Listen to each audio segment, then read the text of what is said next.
মা, ডক্টর বক্সি এটা প্রেসক্রাইব করে পাঠিয়েছেন। আমি কোনো ইনজেকশন দেবো না। উনি নার্সিংহোম থেকে নার্সের হাতে পাঠিয়েছেন এটা। আমি তোকে বিশ্বাস করি না রিন্টু, আমি বিশ্বাস করি না তোকে। আমি কোনো ইনজেকশন নেব না, আমি কোনো ইনজেকশন নেব না। তুমি আমার কথাও বিশ্বাস করো না মা? না, আমি তোমাকে বিশ্বাস করি না। তুমি তো নিজের বুদ্ধিতে চলো না, অখিলের বুদ্ধিতে চলো। আমি তোমাকে বিশ্বাস করি না, আমি কোনো ইনজেকশন নেব না। ইনজেকশন তোমায় নিতেই হবে মা। কোন ইনজেকশন আমাকে দেবে না। দরকার হলে আমি তোমাকে জোর করব। দেখেছিস আসল চেহারাটা কিরকম বেরিয়ে পড়ল। আসল রূপটা এবার তুমি দেখবে মা, যে রোগের যেরকম ওষুধ। আমি কোনো ইনজেকশন নেব না, এরকম করবি না আমার সঙ্গে। আপনি আসুন। আমি কোনো ইনজেকশন নেব না। তাড়াতাড়ি রেডি করুন ইনজেকশনটা। কই আসুন, ইনজেকশনটা দিন। আমি কোনো ইনজেকশন নেব না, আমি কোনো ইনজেকশন নেব না, আমি কোনো ইনজেকশন নেব না।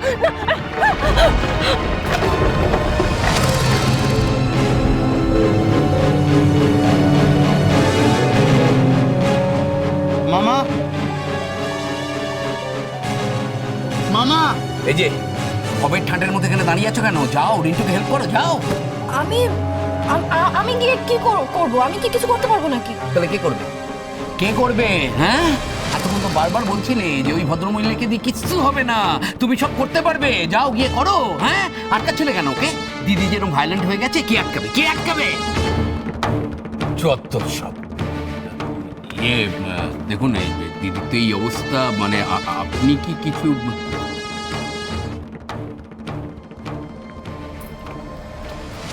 এমা, ও কোথায় যাচ্ছে? যাক যাক যাক যাক, দিদির যেরকম পাগলামি বেড়েছে, আমরা কেউ কিচ্ছু করতে পারবো না। উনি যদি গিয়ে কিছু করতে পারেন তো করতে পারবেন। হ্যাঁ, আমিও তো ডক্টর বক্সিকে ট্রাই করছিলাম, পেলাম না। দেখা যাক। কোনো ইনজেকশন নেব না। ইনজেকশন তোমায় দিতেই হবে মা। যেতে দে আমাকে। ইনজেকশনটা নিয়ে নাও। রিন্টু, আমাকে ছাড়। তুমি বসো এখানে। চুপ করো। আমাকে ছেড়ে দাও। ইনজেকশন তোমায় নিতেই হবে। আপনি ছেড়ে দিন, আমি দেখে নিচ্ছি, ছেড়ে দিন। এই জায়গা কার গলা এটা রিন্টু? হ্যাঁ হ্যাঁ, আমাকে জোর করে ইনজেকশন দেওয়ার জন্য তোরা কাকে ধরে এনেছিস? হ্যাঁ, কার গলা এটা? আমি কোনো ইনজেকশন দেবো না, আমায় ছেড়ে দাও, ছেড়ে দাও আমাকে, ছাড়ো। ইঞ্জেকশন দিন। ছাড়ো আমাকে, আমাকে যেতে দাও, আমি কোনো ইনজেকশন দেবো না।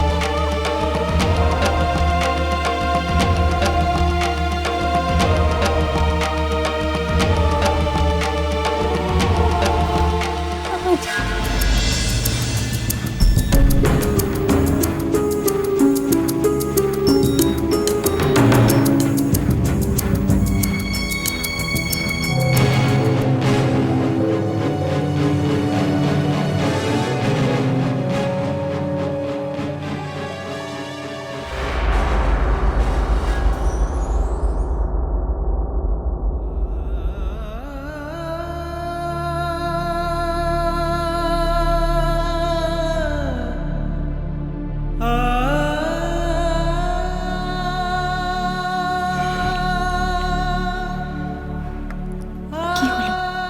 শরীর খারাপ লাগছে?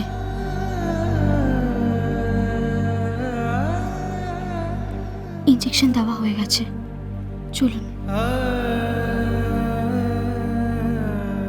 আসুন।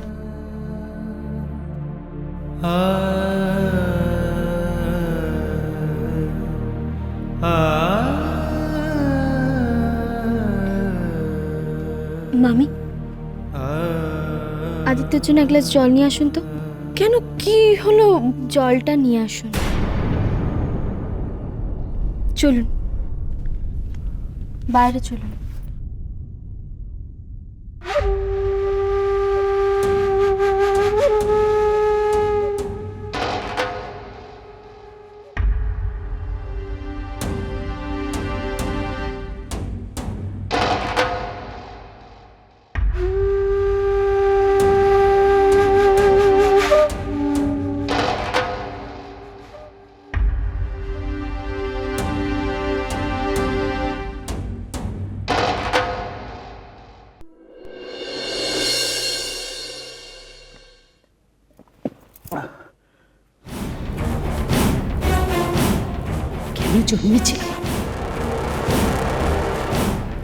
জন্মেছিলাম বলেই তোমার মতো কুসন্তানের জন্ম দিয়েছি।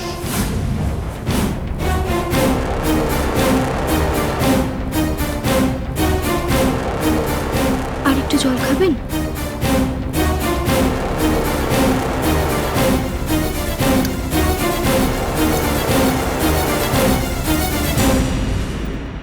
মামি, পাখাটা একটু জোরে করে দিন না। এদি, তুমি এখানে কষ্ট করে বসে না থেকে বরঞ্চ ঘরে চলে যাও। রানী, এডির ঘরে এসিটা চালিয়ে দাও। সত্যি ছেলেটা গরমে যা কষ্ট গেল, এখানে বসে থেকে লাভ নেই, তুমি বরঞ্চ। না ঠিক আছে, আমি তো বললাম আমি ঠিক আছে। ওই তো নার্স এসে গেছে। ওই যখন দিদিকে সামলাতে পারছে, ওই লোকটির আর কোনো প্রয়োজন নেই আমাদের, তাই না? না, আমি একা পারতাম না, উনি ছিলেন তাই। নইলে আমার পক্ষে সম্ভব হতো না। আমি এখন আসি তাহলে।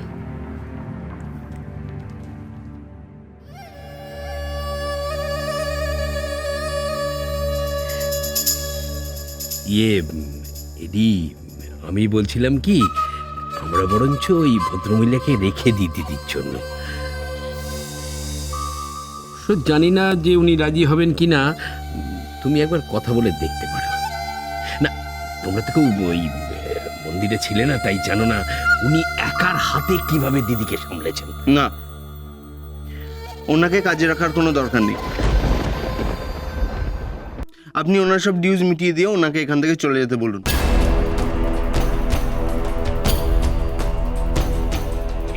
এডি এডি এডি, শোনো শোনো শোনো, এই যে আমরা শান্তিতে এখন কথা বলতে পারছি, দিদি ঘুমোচ্ছে বলে, তাই তো?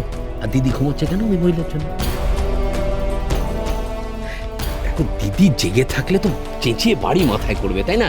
দিদি আমাদের আমাদের যাতা বলবে, তোমায় ঘরে ঢুকতে দেবে না, বের করে দেবে, সারাক্ষণ ঝিলিক ঝিলিক ঝিলিক ঝিলিক করবে, তাই না? হ্যাঁ, আসলে ওই দিদিকে ট্যাকেল করা খুব শক্ত। ওই মহিলা ছাড়া কিন্তু খালি ওই মহিলা করে যাচ্ছে। সারা বাড়িতে জিনিসপত্র ছড়িয়ে ছিটিয়ে পড়ে আছে, টাকা পয়সা, সিন্ধুক, কাগজপত্র। একটা যদি এদিক থেকে ওদিক হয় কি হবে একবার ভাবতে পারছো? শোনো, চেনা জানা ছাড়া না কাউকে বাড়িতে রাখা কিন্তু একদম উচিত হবে না, এটা আমি বলে রাখলাম। এই, তুমি থামবে? দেখছো আমি এডির সাথে কথা বলছি। উনি কাজটা কি মন দিয়ে করেন সেটা দেখেছো? ওনার তো চাকরি এখনো পাকাই হয়, তবু দেখো দিদি ঘুমোচ্ছে, উনি পাশে বসে আছেন, কাজে কিন্তু ফাঁকি দিচ্ছেন না। ফাঁকি দিচ্ছে না, না ফাঁক বুঝে কোথায় কি আছে সেসব বুঝে নিচ্ছে। দেখো, দিদির ঘরে কাউকে না কাউকে তো একটা থাকতে হবে। দিদি ঘুমুক না, সে না হয় আমিই থাকবো দিদির ঘরে। আর কোথায় কি আছে সেগুলো না হয় আমিই বুঝে নেব, মানে ওই ওষুধপত্র আর কি। দেখো রানী, একটা কথা পরিষ্কার করে আমাকে বলো তো, দিদিকে তুমি কিংবা ওই নার্সিং হোমের নার্স সামলাতে পারবে?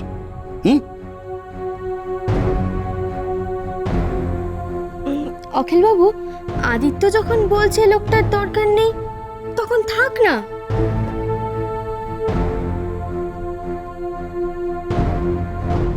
হ্যাঁ, এটা ঠিক যে এই ধরনের লোকদের ছাড়া মাসিমাকে ট্যাকেল করা মুশকিল হয়ে যাবে। আর এই ধরনের লোকদের ছাড়া ধস্তাধস্তিতে হয়তো মাসিমার লেগেও যেতে পারে। তবুও আদিত্য নিশ্চয়ই এর থেকে কোনো ভালো সলিউশন খুঁজে পেয়েছে। যতই হোক, মাসিমা তো ওনার মা। আপনি বরং লোকটাকে চলেই যেতে। বাবু, আমি এখন যাই।